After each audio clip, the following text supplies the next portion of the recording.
Welcome to Friday Fun Day! I'm Devon and I'm your Friday host for the Rainy Day Writing Guild. Today we are introducing ourselves and you're going to have to bear with me because I am sick. I contracted the plague from my two sweet little generous plague bearers, and I sound a little better than I did earlier today when I recorded this like 3 other times on my fancy computer setup, which ended up being really horrible. So we're on my phone today. Should be fun. Anyway, let's get on with the questions that everybody's been answering this week to help you get to know us a little bit better. So let's get right on the introduction. I homeschool 2 little boys and I have a husband in the military, and I'm in a couple of choirs. Next year I will be teaching choir in the homeschool co-op. I do a lot of driving and sometimes I get some writing in. But I always enjoy talking about writing, writing about writing, and when I do get to write, I also enjoy writing. So without further ado, let's get these questions answered so I can get this video up before next month. Number 1, what is my favorite protagonist in a book? I had a nice, long, cute, drawn-out answer for this, but I'm just going to say I really like strong character who has flaws.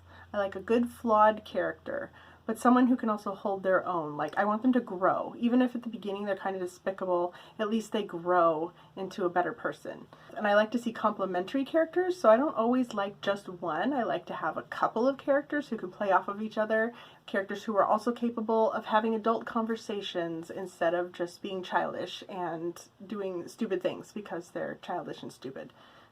Unless they do it and then grow out of it. That's okay. Number 2. What is my favorite book series, or author? I have lots. I guess probably my favorite book of all time would have to be The Neverending Story by Michael Ende. That's probably the epitome of my favorite classic. It's better than the movie. I love the movie for its own reasons, but I really love the book. The book takes a weak character and turns him strong, and he goes through all the flaws. It's a great hero's journey story. But I also really enjoy Brandon Sanderson, Lois McMaster Bujold. I loved the Dragonlance series when I was a kid, and a whole bunch of other things. Anne McCaffrey, sci-fi fantasy authors generally. There's a whole bunch of others, and I'll just stop now or this is going to take forever. Number 3, physical book versus ebook. Physical books are more in your face. They're more likely to be noticed. Like, I'm going to remember that I'm reading it, and I'm going to probably see it and go, oh, maybe I should finish that book. Doesn't mean I actually finish it, but at least it's there in my face.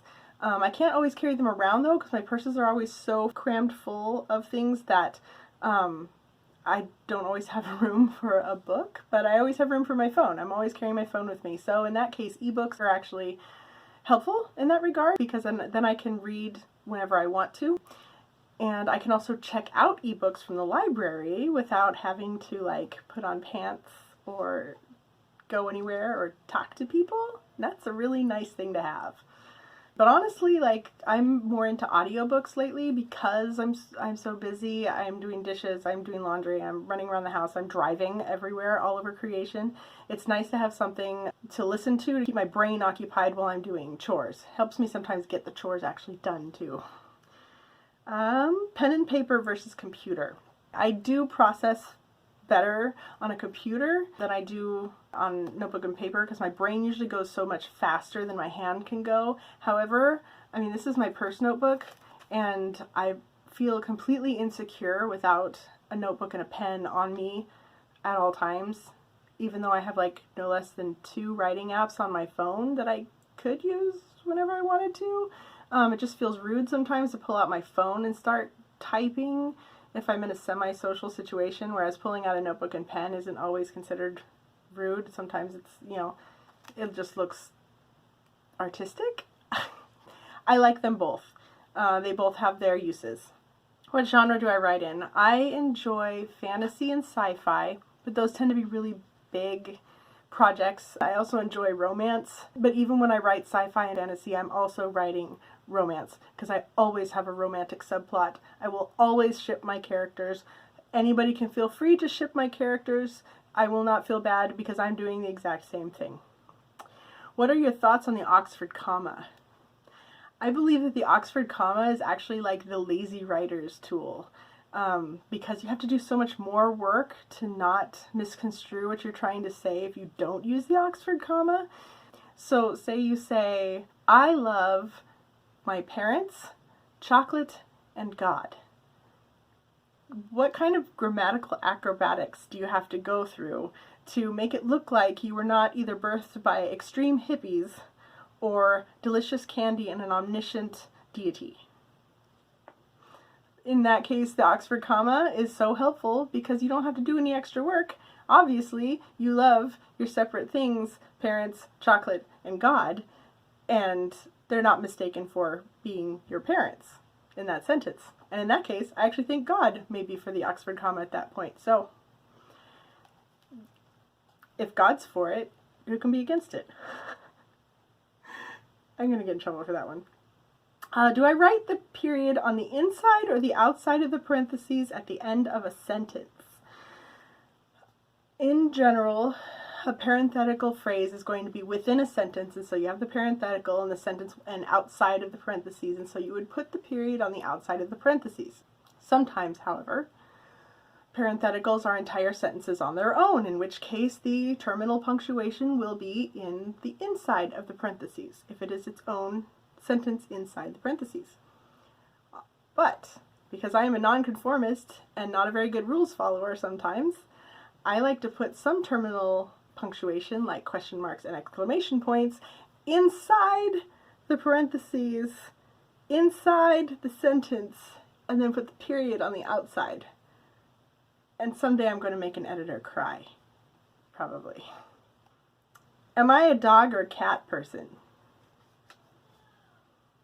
I'm kind of neither these days. I've got kids. We had a cat and we have a dog. I had my cat for the longest and that was fine, but I mean, even if cats are independent, they're still kind of a lot of work. And when they're older, they're a lot of work, and mine was so demanding. I almost wish that she could have survived just long enough to be in this video so you all could have seen it. But I'm kind of not a cat person anymore. And my dog is old, and so she also is a lot of work, and you can't leave her home for long periods of time. So I like other people's cats and dogs because I can pet them and then give them back and then go home and try and keep my kids alive. I'm actually kind of more of a bird person, honestly. What is my greatest fear? That's hilarious. I am not putting that on the internet. No thanks, pass. What is my zodiac sign? I am a Pisces, smack in the middle of Pisces, and according to my astrology friend, who's really big into astrology and stuff, she reads my chart for me because that's, you know, what she does, and she told me I'm a Virgo rising, and it's like the opposite of Pisces. So you've got your fishes here, and there's two of them, so they kind of outnumber Virgo, but it doesn't really matter that much anyway. So you've got two fish, and they're all artistic and dreamy and watery, and then you've got Virgo over here that's like organized and has it together and is efficient and everything, and basically all together is a hot mess. So if you can find a symbol for that, it might be more accurate. I'm a hot mess. That's what it is. What is my Myers-Briggs type?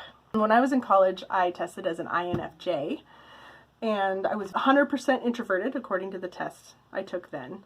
But over time, I took it just a few years ago, and I was an INTJ. My guess is that I kind of probably trained my F into a more rational T, maybe, as I grew older and learned how the world worked. I don't know. I'm kind of in between an F and a T. But I tip the scales on J. I am way out here on judging. I'm judgmental. So I'm probably judging you, but I am nice enough to know when I'm judging and being unfair. So I try to be nice, but I'm still judgmental as heck. Who would win in a fight, a werewolf or a vampire? Well, ironically, for as judgmental as I am, I'm also extremely indecisive. And so I don't know how that works, but I don't at this, I don't want to answer this question because I don't care. I don't care for either mythos, really. I mean, I like werewolves slightly less. I dislike werewolves slightly less than I dislike vampires. But I really liked Van Helsing. That was a good movie. Is free will real? Yes. Thank you, Jesus. Do I like to write with music or silence? I like music. I need something to help me focus and keep myself from wandering off, keep my mind from wandering, but it also helps put myself in the mood, so I enjoy new age instrumental music and soundtracks, things that are like adventure-y or emotional. I like a lot of power ballads if there's going to have words, but for the most part I like writing to music that doesn't have words. At Christmas time, I like my new age Christmas music and instrumental because it's just so calming and happy. It makes me happy. And then I have Spotify to fill in the gaps. So I have loads of instrumental stuff, but I can always, you know, look for something new on Spotify if I'm looking for a certain mood.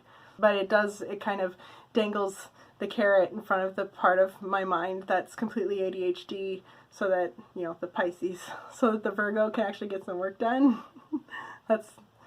It's a dumb explanation, but it works. Well, that's the end of the questions, and so that is the end of today's video, and I'm hoping I can get this up before midnight tonight. I hope you enjoyed the content.